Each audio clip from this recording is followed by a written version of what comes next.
कि समझ जाओ कि गिरने में वक्त ना लगेगा और समझ जाओ कि बिखरने में वक्त ना लगेगा। ना समझना ये मेहनत है तुम्हारी, अरे ये तो सारी बाबा साहब की मेहनत है सारी। अरे संगठित और संघर्ष करते चलो, नहीं तो संविधान को भी जाने में वक्त ना लगेगा, वक्त ना लगेगा। तो यहाँ पर जो है दुर्दशा हो रही है, लोग भगवान बुद्ध को मानने को तैयार नहीं है। बाबा साहब की आए दिन मूर्तियां तोड़ी जाती है। अरे शर्म करो, बाबा साहब के पैर के धूल के बराबर तुम लोग नहीं हो। आज हमारे ऊपर अगर गलत राजनीति हो रही है, आज अगर जो चुन करके जो लोकसभा में, राज्यसभा में, विधानसभा में जो लोग जा रहे हैं, भले वो निगम का साधन हो, उसके लिए भी जिम्मेवार आप और हम ही हैं। कि आपके ऊपर जब अत्याचार हो रहा था तो आप इकट्ठा क्यों नहीं हुए?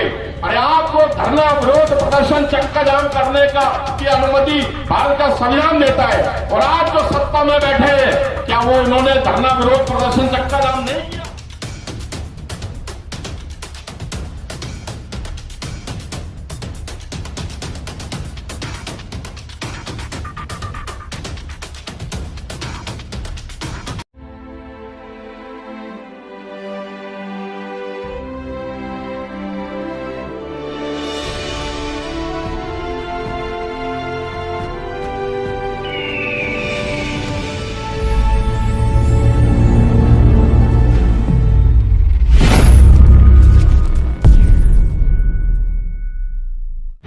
कि समझ जाओ कि गिरने में वक्त ना लगेगा और समझ जाओ कि बिखरने में वक्त ना लगेगा।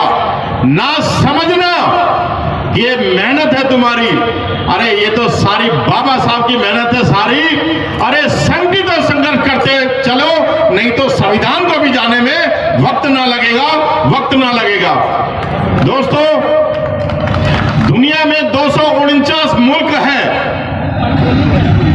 उन मुल्कों में 150 मुल्कों से भी ज्यादा में भगवान बुद्ध को भगवान माना जाता है। और बड़े खुशी की यह बात है कि जितने भी मुल्क हैं जो भगवान बुद्ध को भगवान मानते हैं, आज वो सारे मुल्क तरक्की कर रहे हैं। आज उनमें मैत्री, प्रेम, करुणा, दया और विकास की भावना है। आपस में प्रेम, प्यार और कोऑर्डिनेशन और अनकंडीशनल लव की भावना है, जो भगवान बुद्ध को मानने वाले देश हैं। साथ ही बोधिसत्व, महामानव, गरीबों के मसीहा, जिन्होंने अपना पूरा जीवन दबे कुचले, शोषित, वंचित, पीड़ितों की और अत्याचार से ग्रसित लोगों को अपना जीवन दे दिया, भारत रत्न डॉक्टर बाबा भीमराव अंबेडकर साहब, उनका भी विश्व में बहुत ज्यादा नाम है। क्यों नाम है? क्योंकि अभी एक पीछे सर्वे किया गया था, वो अमेरिका की एक एजेंसी ने किया था, जिसमें वर्ल्ड के जितने भी सोशल रिफॉर्मर हैं उनके ऊपर रिसर्च की गई थी। और आप और हमको गर्व करना चाहिए, उसमें बाबा साहब प्रथम नंबर पे आए थे। एक बार जोरदार तालियां बाबा साहब के नाम पे होनी चाहिए। आज अगर हम भाषण दे रहे हैं, अपने विचारों को प्रस्तुत कर रहे हैं, आज हम कारों में भी चल रहे हैं, आज हम बड़े बड़े ओहदों पर विद्यमान हैं, आज हम बड़े बड़े नेता बन गए हैं। ये सब बाबा साहब की वजह से हुआ। और महिलाएं बराबर का जो अधिकार पा रही हैं, ये संविधान की वजह से हुआ। और तीसरी जो भारत की सबसे मशहूर चीज है, वो बाबा साहब, जिसके आर्किटेक्चर है बाबा साहब का संविधान। तो ये तीन मैंने आपको बातें बताई, भगवान बुद्ध, बोधिसत्व डॉक्टर बाबा भीमराव अंबेडकर साहब और अंबेडकर साहब द्वारा रचित संविधान। आज भारत के प्रधानमंत्री जी, राष्ट्रपति जी और जितने भी राजनयिक कहीं जाते हैं तो सबसे पहले क्या बोलते हैं कि मैं बुद्ध की भूमि से आया हूं। क्या बोलते हैं? थोड़ा मैं आपसे सहयोग मांगू तो सहयोग दिया करो। जब भी हमारे प्रधानमंत्री जी, राष्ट्रपति जी और जितने राजनयिक के विदेशों में जाते हैं तो क्या कहते हैं कि मैं बुद्ध की भूमि से आया हूं। क्या बोलते हैं? क्योंकि बुद्ध हमारी पहचान है, बाबा साहब हमारी पहचान है। पहचान है। लेकिन बड़े दुख की बात है, इन तीनों का निरादर अगर किसी देश में सबसे ज्यादा हो रहा है तो वो कौन सा देश है? देखो, आपने जवाब भी दे दिया। जितनी ज्यादा कुंठा और निरादर की भावना भगवान बुद्ध के लिए, बाबा साहब के लिए, और विश्व में सबसे ज्यादा प्रचलित, फेमस, पॉपुलर अगर कोई डेमोक्रेटिक वर्ल्ड का संविधान है तो वो भारत का संविधान है। लेकिन इन तीनों की जो यहां पर जो है दुर्दशा हो रही है, लोग भगवान बुद्ध को मानने को तैयार नहीं है। बाबा साहब की आए दिन मूर्तियां तोड़ी जाती है। अरे शर्म करो, बाबा साहब के पैर के धूल के बराबर तुम लोग नहीं हो। तुम लोग बाबा साहब की मूर्तियां तोड़ के ये दिखाते हो कि तुम लोग कितने मूर्ख हो। अरे बाबा साहब के संविधान को जलाकर, बाबा साहब के बनाए हुए संविधान जिससे देश चलता है उसकी बेइज्जती करके तुम ये दिखाते हो कि तुम कितने गिरे हुए मानसिक प्रवृत्ति के कितने मूर्ख और कितने पागल तुम इंसान हो। अरे क्या कोई बाबा साहब की 2 साल 11 महीने 18 दिन की लगातार रात दिन की मेहनत और इस शर्त पे उन्होंने संविधान देश का लिखा था कि मैं इसके अंदर जो मेरे गरीब बहन भाई हैं जिनके साथ सैकड़ों सालों से जो अत्याचार हुआ है उनके लिए मैं स्पेशल प्रोविजन रखूंगा। और वो प्रोविजन है reservation of the unprivileged people of the country. मतलब वो लोग जो लोग सताए गए हैं, जिनके साथ अत्याचार हुआ है, जिनको दबाया गया है, उनके लिए उन्होंने जो प्रोविजन रखा, सबसे पहले एजुकेशन में रखा, साथ ही एम्प्लॉयमेंट में रखा, और तीसरा जो प्रोविजन रखा देश की राजनीति के अंदर। आज अगर हमारे बीच का कोई व्यक्ति प्रधानमंत्री बनता है, राष्ट्रपति बनता है, मुख्यमंत्री बनता है तो ये बाबा साहब के संविधान की बदौलत है। इसलिए संविधान के लिए भी एक बार जोरदार तालियां होनी चाहिए। दोस्तों, ये कहना तो बहुत आसान है कि तख्ता पलट देंगे। आज हमारे ऊपर पूरे देश में बहुजनों के ऊपर अत्याचार हो रहा है। आप नेशनल क्राइम ब्यूरो का सर्वे उठा के देख ले, आप मेरी बात का यकीन ना करें, आप गूगल सर्च इंजन पे जाके ये लिख दें the crimes being committed by upper caste on to the unprivileged section of the society. आप एक लाइन अगर इसको लिख के देख लें गूगल पर, आपको डाटा मिल जाएगा। दोस्तों, इतना अपमान कि अपमान सह रहा है बहुजन लेकिन कुछ बोलता नहीं। अपमान सह रहा है बहुजन लेकिन कुछ बोलता नहीं। और क्या बात है कि बहुजनों का खून खौलता नहीं। अरे अपमान सह रहे हो लेकिन फिर भी जागते नहीं। अरे बाबा साहब का मंत्र को याद करो, मिशन को याद करो कि है वक्त का तकाजा और कर लो मिशन को पूरा। बाबा साहब को जो मिशन था वो सभी आप लोग जानते हैं, क्योंकि हमारे वो दिल में, दिमाग में, रूह में बसा हुआ है कि है वक्त का तकाजा और कर लो मिशन को पूरा। और फिर न कहना खेमचंद कोहली बोलता नहीं, बोलता नहीं। दोस्तों, मैं बार बार अपने लोगों को जगाता हूं, उनको मैं यूनाइट करने का प्रयास करता हूं, लेकिन हमारे लोगों में भी थोड़ी सी कमी है। हमारे लोगों को जब दारू मिलती है, मीट मुर्गा मिलता है, जूता चप्पल साड़ी मिलता है और 500 या 1000 रुपए मिलता है, तो हमारे लोग जो है बाबा साहब ने जो ब्रह्मास्त्र उनको दिया उसको बेच देते हैं।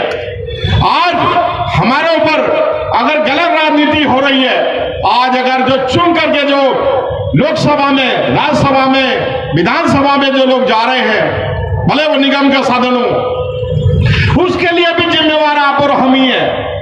अरे सभी को वोट डालने का अधिकार है। हम गलत व्यक्ति को वोट डाल करके हम स्वयं ही जो है उसको सदन में पहुंचाते हैं और हमारा वही व्यक्ति केवल धन बनाने के लिए लग जाता है, पार्टी का वो नुमाइंदा बन जाता है, पार्टी के प्रति वफादार हो जाता है, जीतने से पहले आपके हमारे पैर पकड़ता है, हमारे गरीबों के बच्चों को प्यार करता है, घर घर जाकर के बुजुर्गों का आशीर्वाद लेता है। और जब हमारे ही आदमी सदन के अंदर चला जाता है, सबसे पहली लात वो अपने ही समाज में मारता है कि कोई दूसरा चढ़ ना आए, कोई मेरी बराबरी ना कर ले, और वो जाकर के वहां गुलामी करता है। हमारा व्यक्ति के अंदर यही कमी है। अरे अगर हम सही व्यक्ति को, अगर विजेंद्र यादव जैसे, भाई साहब जरा आप खड़े हो जाए, ऐसे क्रांतिकारी अगर हम नेता बनाए, मैं आपको वचन देता हूं कि पूरे लोकसभा में, पूरे विधानसभा में अगर हंगामा न कर दे हमारा विजेंद्र यादव, तो आप कुछ भी क्या देना, मैं अपनी मुंह से कटवा लूंगा। अगर कोई इस व्यक्ति को हरा के दिखा दे, मैं स्वयं भी अपने हार मान लूंगा। ऐसे ऐसे योद्धा तुम्हारे बीच में है। अरे आप लोगों को तो जग जाना चाहिए। अरे ये तो सोचो कि आने वाली नस्ल आपको क्या कहेगी, क्या जवाब दोगे आप लोग।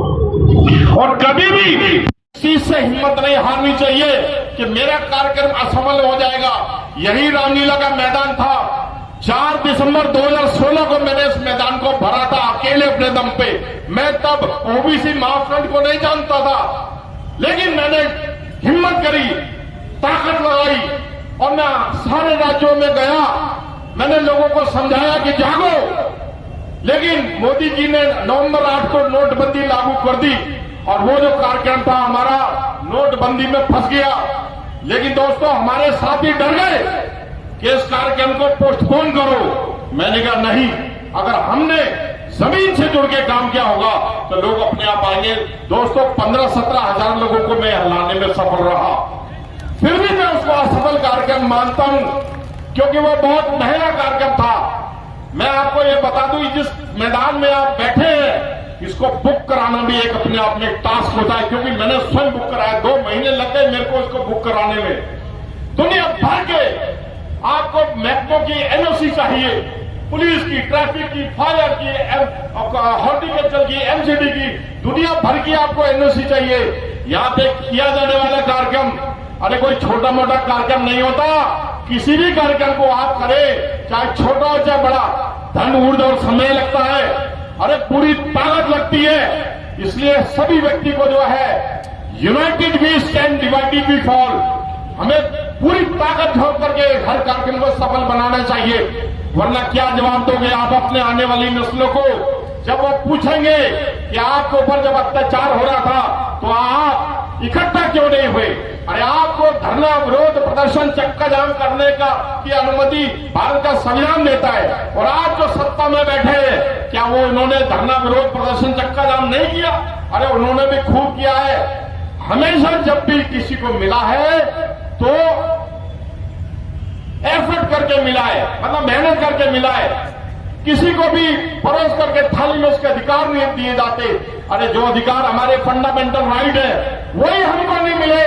अभी आपने देखा होगा 6 महीने पहले एक 8 साल का बच्चा, इंदर कुमार मेघवाल उसका नाम था, अरे उसने मास्टर की मटकी से पानी क्या पी लिया, मास्टर ने उसको इतना मारा, उस बच्चे की जान ही निकल गई। आपको याद है कि नहीं, पहले बताओ। आज मुझे रखने में मर्डर हो रहा है। आज कोई व्यक्ति अपने पैसे से अगर बैंड बाजा लाता है, घोड़ी लाता है, तो उसको बोलते हैं मेरे घर के सामने से नहीं जाएगा। कौन हो तुम लोगों से मना करने वाले? अरे तुरंत जो है हमारे जैसे लोगों के संज्ञान में लाओ। जो मेरी संस्था है बहिष्कृत वेलफेयर फाउंडेशन, सारी सेवाएं हम फ्री देते हैं। और ये जो कानून की बहाली हुई है, SC/ST एट्रोसिटी प्रिवेंशन एक्ट, अनुसूचित जाति जनजाति अत्याचार निवारण एक्ट, इसकी बहाली हमने बड़ी मुश्किल से करवाई। उसके लिए हमने बहुत सारी संस्थाओं के साथ लखनऊ के काशीराम समृद्धि उपवन में 1 अप्रैल 2018 को हमने कार्यक्रम रखा, और पूरे भारत में फिर 2 अप्रैल करवाया, और 11 लोगों ने शहादत दी। कोई सी भी चीज जो है बिना कॉस्ट के नहीं मिलती है। ये जो ऑक्सीजन आप सोच रहे हो, ये जो दरख्त आपको दे रहे हैं, ये भी फ्री नहीं दे रहे हैं, ये आपका एजिंग प्रोसेस एनहांस करते हैं। आप बूढ़े होते हो जब सांस लेते हो, तो इसलिए ये जो कुदरत भी हमें कोई मुफ्त नहीं देती है।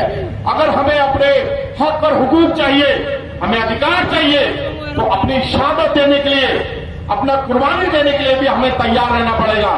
4 लाइनें काशीराम जी ने इस पर लिखी है, देखो उसको ध्यान से सुनो। काशीराम जी ने क्या लिखा कि बुलबुलों के पंजों में बाज नहीं रहते। आप और हम बुलबुल हैं, अरे हम 100 करोड़ है, 90% है, फिर भी हम बुलबुल है। यही लिखा था उन्होंने, ध्यान से सुनना, कि बुलबुलों के पंजों में बाज नहीं रहते और बुज़दिलों को सीनों में राज नहीं रहते। और जिस कौम को पड़ जाए सर झुका के चलने की आदत, उन झुके हुए सरों पे कभी ताज नहीं रहते, ताज नहीं रहते। इसलिए सर उठा के जियो। आपको सर उठाने की ताकत देता है, आपका मनोबल बढ़ाता है देश का संविधान। जहां आपके ऊपर आपके अत्याचारों का हनन हो, आपको तुरंत आप इधर से नोट कर ले, ओबीसी फ्रंट ऑफ इंडिया। आप ओबीसी फ्रंट ऑफ इंडिया को संपर्क करेंगे, वो ऑटोमेटिक हमारे तक पहुंच जाएगी। आपके लिए हम लड़ेंगे, आपके लिए सड़कों पे हम आने को तैयार है। लेकिन कभी जब आपको बुलाया जाए, देखो ऐतिहासिक रामलीला मैदान में मैं बार बार कह रहा हूं, कार्यक्रम करना आसान नहीं होता, मेरी बात को समझना। लेकिन जब भी यहां बुलाया जाए तो ये देखो कितने थोड़ी कुर्सी, अभी मेरे ख्याल 5,000 कुर्सी लगी होंगी। 5,000 लोग भी, दिल्ली के अंदर जो है 2 करोड़ लोग रहते हैं। अरे दिल्ली के अंदर भी कम से कम 1.25 करोड़ लोग SC ST OBC माइनॉरिटी के हैं। लेकिन 5,000 लोग भी जो अगर नहीं निकलेंगे तो तुम्हारी लड़ाई कौन लड़ेगा? अरे कम से कम जो तुम्हारे लिए लड़ता है, अरे अगर तुम 1-1 रुपया भी रोज जोड़ोगे तो तुम एक अच्छी खासी राशि ओबीसी फ्रंट को दे सकते हो। जो आपके अच्छे लोग हैं, जो आपके लिए लड़ रहे हैं, आप उनको दे सकते हो। चलो मैं तो इसके बगैर भी बोल दूंगा। दोस्तों, हमें हमेशा अपने दिल के अंदर है ना अग्नि आग जो है ज्वलित करके रखनी चाहिए। लड़ेगा तो ये जो है बहुजनों का देश है, ये बौद्ध देश है।